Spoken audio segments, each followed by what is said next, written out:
मेरे प्रिय साधकों, आप सभी को बहुत बहुत आशीर्वाद। श्रावण मास चल रहा है और सभी साधक अवश्य ही शिव अभिषेक कर रहे हैं। कोई गंगा जल चढ़ाता है, कोई दूध, कोई बिल्वपत्र और कोई तो पूरा रुद्राभिषेक संपन्न करता है। बहुत अच्छा कार्य कर रहे हैं, प्रत्यक्ष देव पूजन कर रहे हैं। अब एक सरल प्रश्न आपसे पूछ रहा हूँ, जब हम शिव अभिषेक करते हैं तो कैसा अनुभव होता है? एक मन में विशेष शांति, प्रसन्नता और आनंद प्राप्त होता है। क्यों? क्योंकि सभी व्यक्ति भगवान शिव के पास किसी न किसी मनोकामना को लेकर जाते हैं। कोई चाहता है धन, कोई चाहता है स्वास्थ्य, कोई संतान, कोई विवाह, कोई सफलता चाहता है, कोई अपने जीवन में संकटों से मुक्ति चाहता है। इच्छाएं अलग अलग हो सकती हैं, लेकिन अंततः शिव से हम एक ही वस्तु मांग रहे हैं, वह है प्रसन्नता।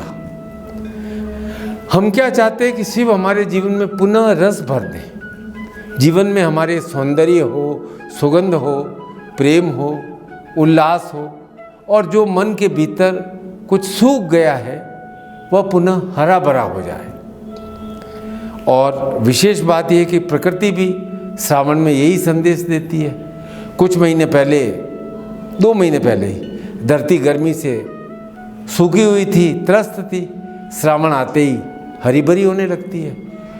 वृक्षों में नए पत्ते, नदियों में बढ़ता हुआ जल स्तर, बादल बार बार आकाश को घेर लेते हैं। वास्तव में प्रकृति हमें बताती है कि हे प्राणी, सूख जाना अंतिम सत्य नहीं है।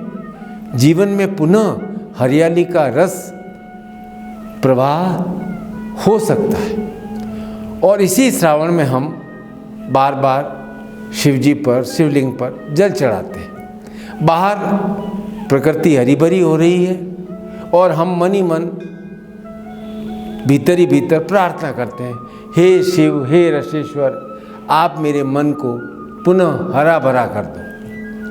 आप में से कई लोग पूर्णता के साथ रुद्राभिषेक करते हैं, पूरे शिव परिवार का रुद्राभिषेक करते हैं, शक्ति, गणपति, कार्तिकेय की पूजा करते हैं। आपने कभी अपने आप से प्रश्न पूछा है कि इन सभी पूजनों का वास्तविक अभिप्राय क्या है? ऐसा है कि जब भी हम मनुष्य ईश्वर का पूजन करते हैं तो मन में एक आकांक्षा होती है कि जीवन में जो संतुलन बिगड़ गया है वह पुनः स्थापित हो जाए। इसीलिए हमारे धार्मिक कार्यों में यज्ञ, अभिषेक, पूजन में स्पष्ट रूप से कामना पूर्ति का उल्लेख मिलता है।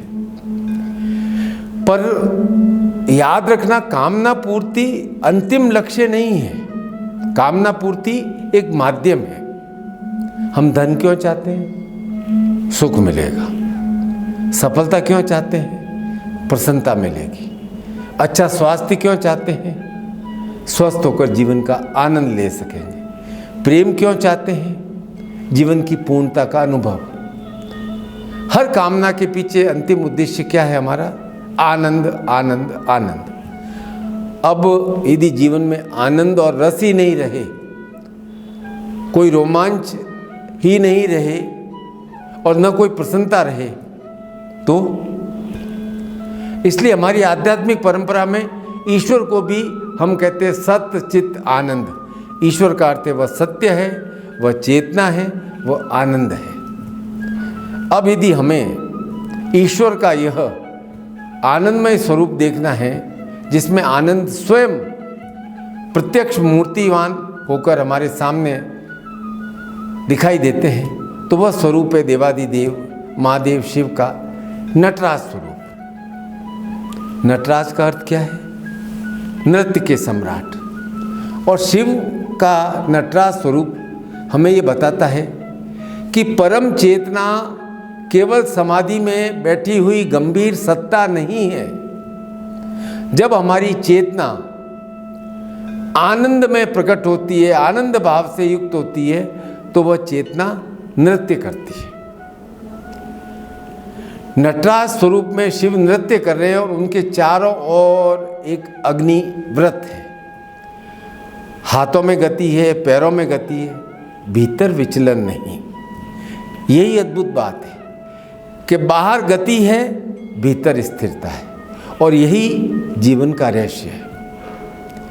प्रिय साधकों, हमारे आसपास का संसार चाहे कितना ही गतिशील हो, परिस्थितियाँ बदल रही हो, विभिन्न गतिविधियाँ चल रही हो, लेकिन यदि हमारी चेतना का केंद्र स्थिर है तो फिर जीवन संघर्ष नहीं, नृत्य बन जाता है। और नटराज का दर्शन एक मूर्ति का दर्शन नहीं है, ये संपूर्ण सृष्टि को देखने का भाव है। नटराज के चारों ओर जो व्रत दिखाई देता है ना, वह संपूर्ण ब्रह्मांड का प्रतीक माना गया है। वह व्रत रूप में ही क्यों है? आप प्रकृति को भी ध्यान से देखोगे ना तो पाओगे गति का सहज रूप वृत्ताकार है। पृथ्वी, चंद्रमा, सूर्य सभी वृत्ताकार है। ग्रह सूर्य की परिक्रमा करते हैं, चंद्रमा पृथ्वी की परिक्रमा करता है, ऋतुएं भी वृत्ताकार रूप में लौट लौट कर आती हैं, जीवन भी वृत्ताकार रूप में है। जन्म होता है, विकास होता है, क्षय होता है और पुनः नवीन सृष्टि होती है। तो जीवन को गति देने वाला, हम कहते हैं कि जीवन का पहिया हमारा जो गोलाकार रूप में है वह निरंतर चलना चाहिए। चौकोर होगा तो नहीं चलेगा ना, पहिए के रूप में होगा, गोलाकार होगा, तभी वह गति प्राप्त करेगा। तो ये सृष्टि भी कभी सीधी रेखा में नहीं चलती है, वह निरंतर नृत्य करती रहती है एक लयबद्ध रूप में। इसलिए नटराज केवल नर्तक स्वरूप नहीं है, वे ब्रह्मांडीय नर्तक हैं। जब लोग कहते हैं शिव नटराज हैं और किसी समय भगवान नटराज ने ऐसा नृत्य किया था, नहीं, ये ऐसा अर्थ नहीं है। इसका गहरा अर्थ है कि जिस चेतना से यह सृष्टि उत्पन्न हुई है, वही चेतना इस समस्त ब्रह्मांडीय गति के भीतर स्थित है। अब सोचो कि नृत्य कब होता है? जब संगीत हो, जब लय हो, जब गति हो और नर्तक स्वयं उस लय में स्वयं को छोड़ दे। हमारी सृष्टि में भी यही दिखाई देता है। दिन और रात की लय है, ऋतुओं की लय है, श्वास की लय है, हृदय की धड़कन की लय है। जीवित हैं, इसका अर्थ है कि हमारे भीतर भी एक निरंतर नृत्य चल रहा है। हृदय धड़क रहा है, श्वास आ रही है, जा रही है, रक्त प्रवाहित हो रहा है, कोशिकाएं बन रही है, मिट रही है। जीवन स्थिर नहीं है, जीवन गति है। और जब इस गति में एक पूर्ण लय आ जाए तो वह गति नृत्य बन जाती है। और भगवान शिव के नट रूप की कथा शिव पुराण में भी आती है कि माँ पार्वती ने शिव को पति रूप में प्राप्त करने के लिए कठोरतम तपस्या की और उसकी तपस्या से प्रसन्न होकर भगवान शिव ने यह वरदान दिया कि मैं अवश्य वरण करूँगा। पार्वती प्रसन्न होकर अपने पिता हिमवान के घर आ गई। कुछ समय बाद एक विचित्र नट उनके महल आया। लाल रंग के वस्त्र, नृत्य कला में निपुण, और ऐसा सुंदर नृत्य गायन प्रस्तुत किया कि पार्वती की माता मैना भी अति प्रसन्न हो गई। उपहार स्वरूप में स्वर्ण, बहुमूल्य वस्तुएं, रत्न देने लगी। अब उस नट ने कहा मुझे ये सब नहीं चाहिए। तो भाई क्या चाहिए? तो उन्होंने स्पष्ट शब्द में कहा मुझे दान में आपकी पुत्री पार्वती दे दीजिए। अब इतना सुनते ही मैना भयंकर क्रोधित, हिमवान भी आ गए, वे भी क्रोधित, और नट को कहा तुम यहाँ से चले जाओ।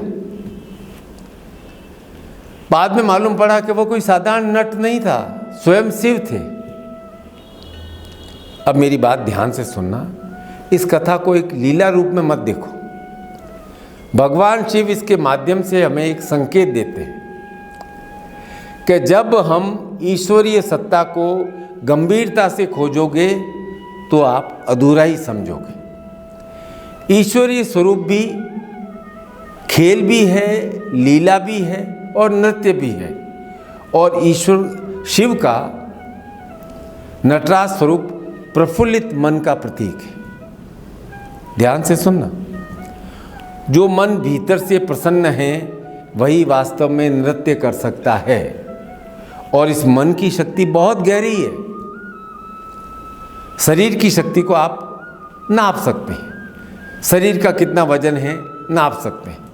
कितनी तेजी से चल सकते हैं, दौड़ सकते हैं, नाप सकते हैं। कितना भार आप उठा सकते हैं, नाप सकते हैं। कितनी देर तैर सकते हैं, नाप सकते हैं।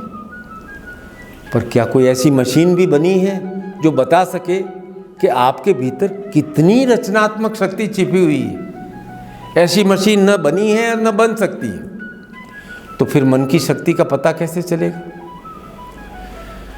मन की शक्ति का पता चलेगा आपकी मनोदशा से, कि भाई आपका मन संतुलित है या असंतुलित। आपका मन बार बार टूट जाता है या परिस्थितियों के बीच में स्थिर रह सकता है। आपके भीतर प्रसन्नता है या नहीं। तो मन की शक्ति का सबसे बड़ा स्वरूप, संकेत, प्रमाण है मन की प्रसन्नता। क्योंकि प्रसन्न मन ही सदैव और सदैव रचनात्मक होता है। एक कलाकार चित्र बनाता है अद्भुत। कोई कवि ऐसी कविता लिखता है जो सदियों तक जीवंत रहती है। कोई संगीतकार ऐसी रचना रचता है। कोई वैज्ञानिक ऐसी खोज करता है जो दुनिया को बदल देती है। अब सोचो उसका वास्तविक स्रोत, सोर्स कहाँ है? उसके हाथ में नहीं। हाथ केवल एक माध्यम है। उसकी वास्तविक शक्ति उसके मन में है। क्योंकि विचार पहले मन में प्रकट होता है और शरीर उस विचार को संसार में प्रकट करता है। तो प्रिय शिष्यों, जीवन की गुणवत्ता भी हमारे मन की गुणवत्ता पर निर्भर करती है। और नटराज हमें यही सिखाते हैं, हे मनुष्य, अपने भीतर ऐसी प्रसन्नता उत्पन्न करो कि जीवन स्वयं एक नृत्य बन जाए। और जब कोई नृत्य में पूरी तरह डूब जाता है तो धीरे धीरे एक अवस्था ऐसी आती है कि नृत्य और नर्तक में भेद समाप्त हो जाता है। कोई पूर्ण भाव भरा नृत्य करता है तो कुछ समय में इतना खो जाते हैं, ऐसा लगता ही नहीं है कि नृत्य कर रहे हैं। ऐसा लगता है कि नृत्य स्वयं उसके माध्यम से घटित हो रहा है। भक्ति और आध्यात्मिकता का भी यही रहस्य है। जब हम जीवन को नियंत्रित करने का, कंट्रोल करने की जिद को धीरे धीरे छोड़ देते हैं और जीवन की लय के साथ चलना सीख जाते हैं, तो एक समय ऐसा आएगा जब आपके और आपके अस्तित्व के बीच में संघर्ष कम होने लगता है। तब आप जीवन के साथ लड़ना बंद कर देते हैं, जीवन के साथ नृत्य करना सीख जाते हैं। और यही नटराज शिव का सबसे सुंदर संदेश है। जीवन को बोझ की तरह नहीं जीना है, जीवन को नृत्य की तरह जीना सीखना है। अब नृत्य में कभी कदम आगे जाते हैं, कभी पीछे जाते हैं, शरीर कभी ऊपर उठता है, कभी नीचे। लेकिन नर्तक हर नीचे जाने को पराजय नहीं समझता है और हर ऊपर उठने को विजय नहीं मानता है। वह जानता है कि दोनों मिलकर ही उसके नृत्य को पूर्ण बनाते हैं। अरे भाई, जीवन में सुख आएगा, दुख भी आएगा, सफलता भी आएगी, असफलता भी आएगी, मिलन भी होगा, वियोग भी होगा। यदि हम हर परिवर्तन के विरुद्ध हो जाएंगे तो जीवन संघर्ष बन जाएगा। और जब हम अपने भीतर की लय को समझने लगेंगे तो हमारा जीवन भी नृत्यमय हो जाएगा। श्रावण मास में मुझे आपसे कहना है कि जब भी आप शिव का अभिषेक करो तो केवल अपनी इच्छाओं कामनाओं की लिस्ट लेकर के खड़े मत हो जाना। ये एक प्रार्थना, एक कामना मन से करनी है कि हे शिव, जैसे श्रावण इस सूखी धरती को हरा भरा कर देता है और आप श्रावण मास के अधिपति हैं, वैसे ही मेरे मन को हरा भरा कर दो। मेरे मन के भीतर का रस कभी समाप्त न हो, मेरे मन के भीतर का आनंद कभी समाप्त नहीं हो। स्थितियाँ कैसी भी हो जाएं, मेरे भीतर आपका नृत्य बंद न हो। जिस दिन आप में यह आनंद नृत्य जागृत हो गया, उस दिन से नटराज को केवल आप मंदिर में नहीं देखोगे, उसे अपनी हर श्वास में देखोगे, अपने हृदय में देखोगे, इस प्रकृति में देखोगे और अपने भीतर निरंतर निरंतर अनुभव करोगे। तब हमें ये परम तत्व समझ में आएगा कि शिव केवल वही नहीं है जिस पर हम जल चढ़ा रहे हैं। शिव तो वास्तव में वो आनंद है जो हमारे भीतर नृत्य करना चाहता है, हमें सदैव सदैव चैतन्य रखता है। हर हर महादेव। आप सभी को बहुत बहुत आशीर्वाद।